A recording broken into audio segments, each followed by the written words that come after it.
Okay. Yeah, there we go. All right. Um, Here's your bedtime stories, kids. All right. Yeah. Understanding poetry. Okay. Uh, all right. Here's your bedtime story. This is Ode to a Nightingale by John Keats, 1795 to 1821. Short life, wasn't it? Anyway,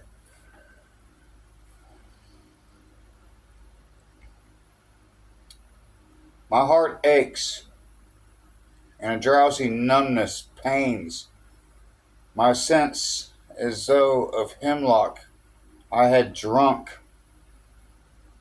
or emptied some dull opiate to the drains. 1 minute passed, and the lithy words had sunk. 'Tis not through envy of the happy lot, but being too happy in thine happiness,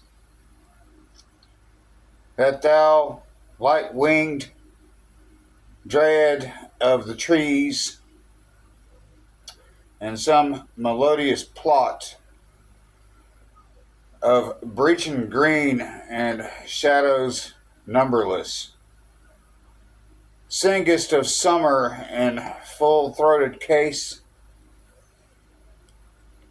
Oh, for a draught of vintage that have been cooled a long age in the deep delved earth, tasting of flora and the country green, dance and provocal song and sumblet mirth. Oh, for a break full of the warm south, full of the true, the bluish Hippocrates,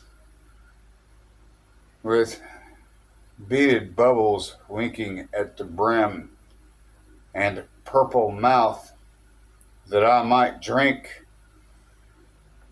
and leave the world unseen, and with thee fade away into the forest dim. Far away, dissolve, and quite forget what thou among the leaves hast never known, the weariness, the fever, and the fret. Here, where men sit and hear each other groan, where palsy shakes a few sad, last gray hairs, where youth grows pale and spectre thin and dies. Where but to think is to be full of sorrow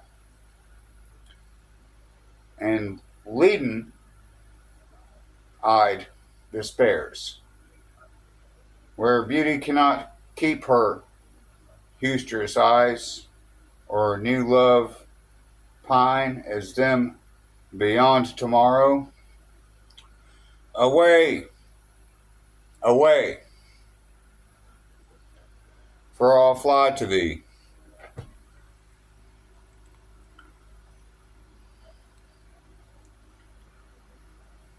Not cherished by Bacchus and his pards, but on the viewless wings of poesy.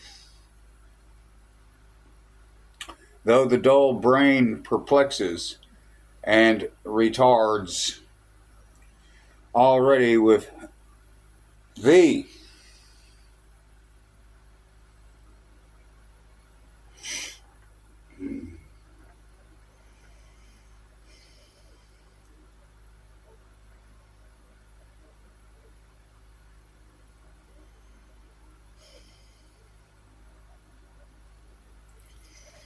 Already with you.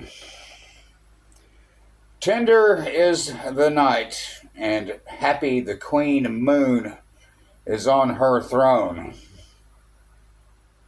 clustered around by all her starry fays. But here there is no light, save what from heaven is with the breezes blown through venturous glooms and winding mossy ways. I cannot see what flowers are at my feet, nor what soft incense hangs upon the boughs, whether in the seasonable moistened droves, the grass, the thicket, the fruit tree, wild hawthorn, and the pastoral eligme, fast fading violets covered up in leaves, and the mid May's eldest child, the coming musk rose full of dewy wine, the merciless haunt of lies on summer eves. Darkling,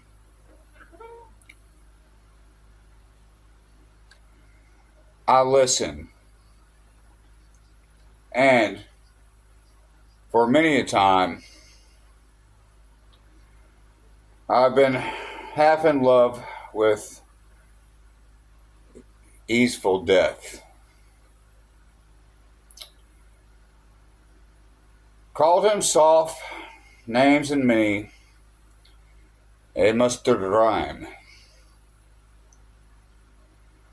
To take him into the air, my quiet breath.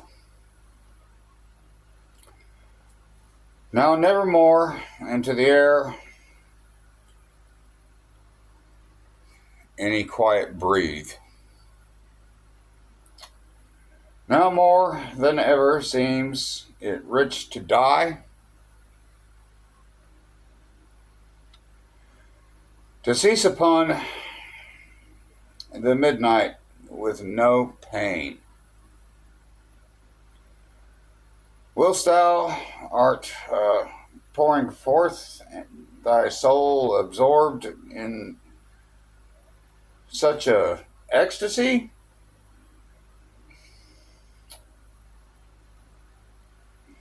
still whilst thou sing,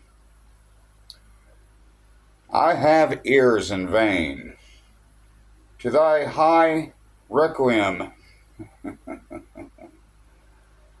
become a sod.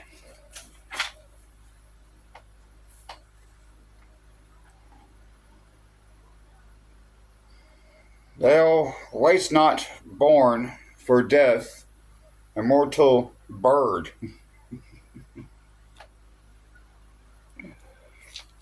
Immortal bird, yeah. Yeah, immortal bird.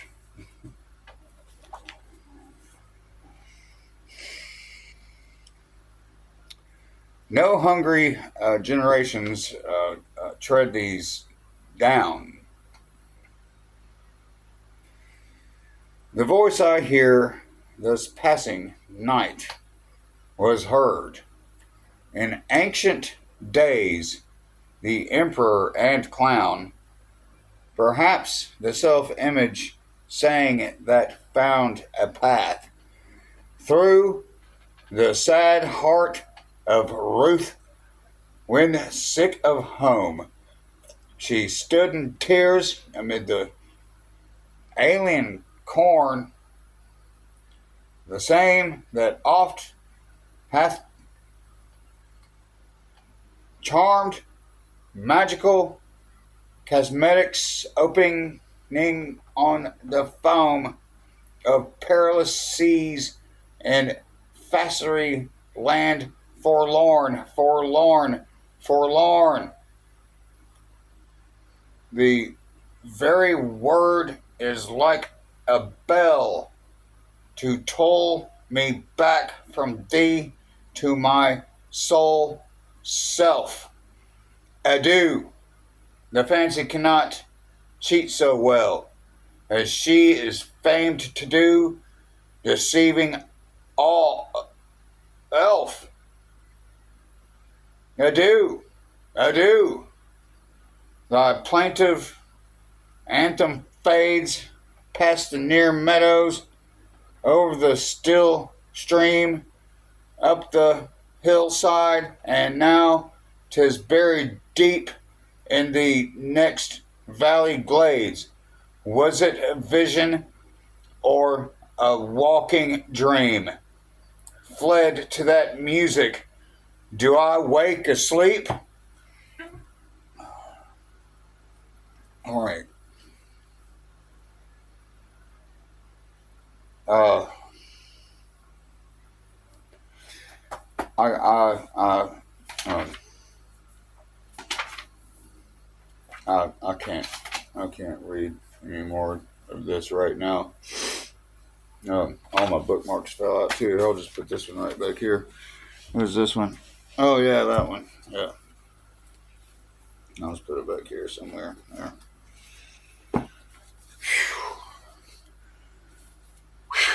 Damn. Um.